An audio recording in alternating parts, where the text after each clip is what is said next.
The Louses had the opportunity to watch a docu-series, they called it, on Amazon Prime, Jonathan and Jesus, about Jonathan Rumi playing Jesus in The Chosen.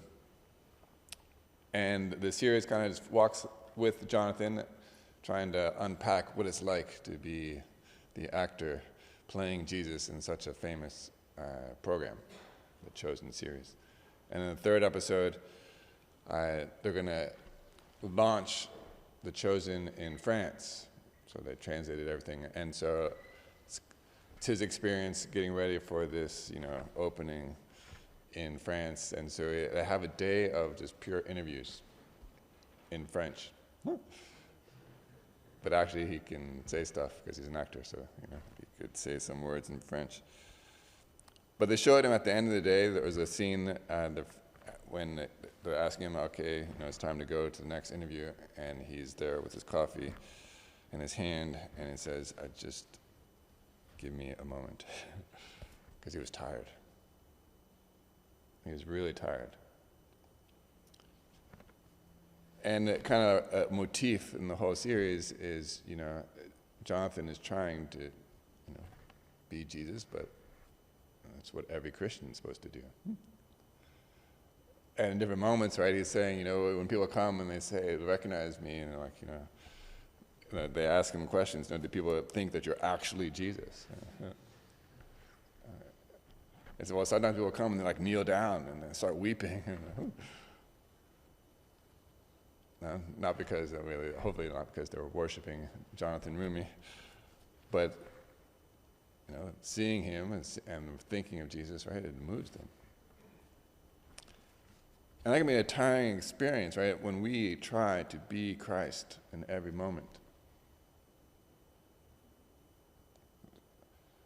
Legionaries, have St. Paul as one of our patrons and one of our examples and models.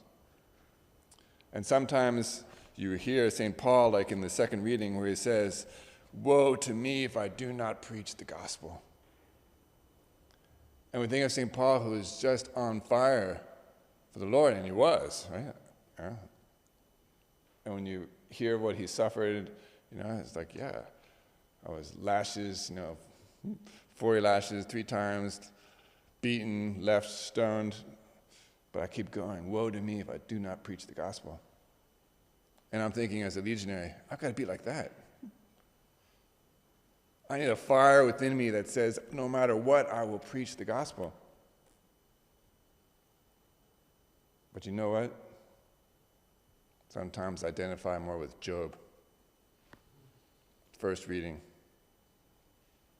My whole life's a misery. The nights, they just go on and on and on and on. I can't fall asleep, and I'm suffering. And the day passes by, I don't know if you caught the image. Is not man's life on earth a drudgery? He is a slave who longs for the shade, right? Slaving away. I've been assigned months of misery. And he goes, if I'm in bed, I say, when shall I rise? But the night drags on. And then my days are swifter than a weaver's shuttle. It's like the day itself passes by, the light is gone, and the darkness descends.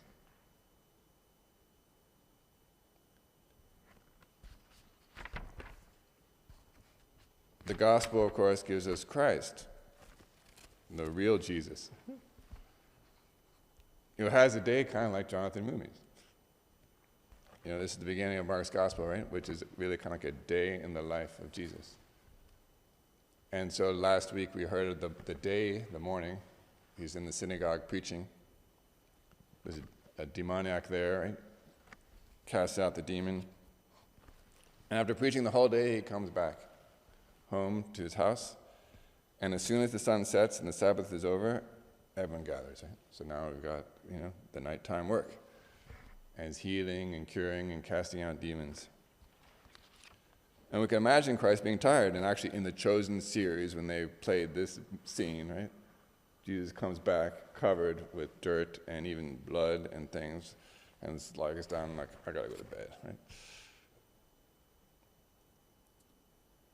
But then Jesus, of course, rises very early before dawn to go to a deserted place where he prayed. And we all know that this is truly the secret of everything. Right? Jesus obviously is the Son of God and, constant fire within. But when he became a man and walked among us and wanted to teach us, also with his very life, he reminded us that the secret to being Jesus will always be to go back to the Father and take the time to pray. There's an element in the Gospel of Mark which I can't develop now, but I just to point it out. There's a lot of demonic activity in the very first paragraphs of the Gospel of Mark. Like I said, Jesus was in the synagogue, cast out the demons. Here it says 2 or 3 times, they brought people who were ill, possessed with demons. He cast out the demons. And then he went off at the end preaching and driving out demons. Mark, in presenting the gospel, is reminding us there's a battle going on a level that's much deeper than even curing the physical illnesses, right? The spiritual battle. And in order for us to wage that kind of battle, to be like St. Paul, woe to me if I do not preach, we've got to be deeply immersed in the Spirit. And the path for that is prayer. And prayer is simply spending time with God, recognizing his presence or opening ourselves up to that presence.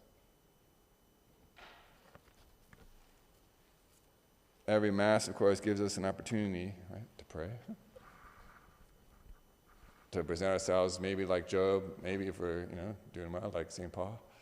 But either way, right, Lord, I need your strength, the spiritual strength, the spiritual food.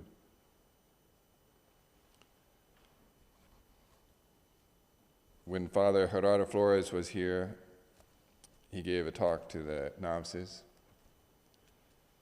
And he mentioned a brief story that kind of reflects what I wanted to say here. He was the rector of an apostolic school many years ago, wearing several hats, a lot of administrative work, probably personnel issues, I can't remember everything he described, but he's found himself really tired, exhausted, unable to be as kind and loving with the apostolics as he would like. And he was speaking to his spiritual director who told him just one thing. Why don't you just, after breakfast, go to the chapel and stay there until you feel ready to go? And he said, I did that. And I would go to the chapel morning after breakfast, and I would be there. And then after a half hour, or sometimes longer hour, I would kind of feel like, now I'm ready to go. Now I'm ready to face whatever it is. Let's learn from Christ to take always the time we need to connect with the Father and to strengthen our spirit.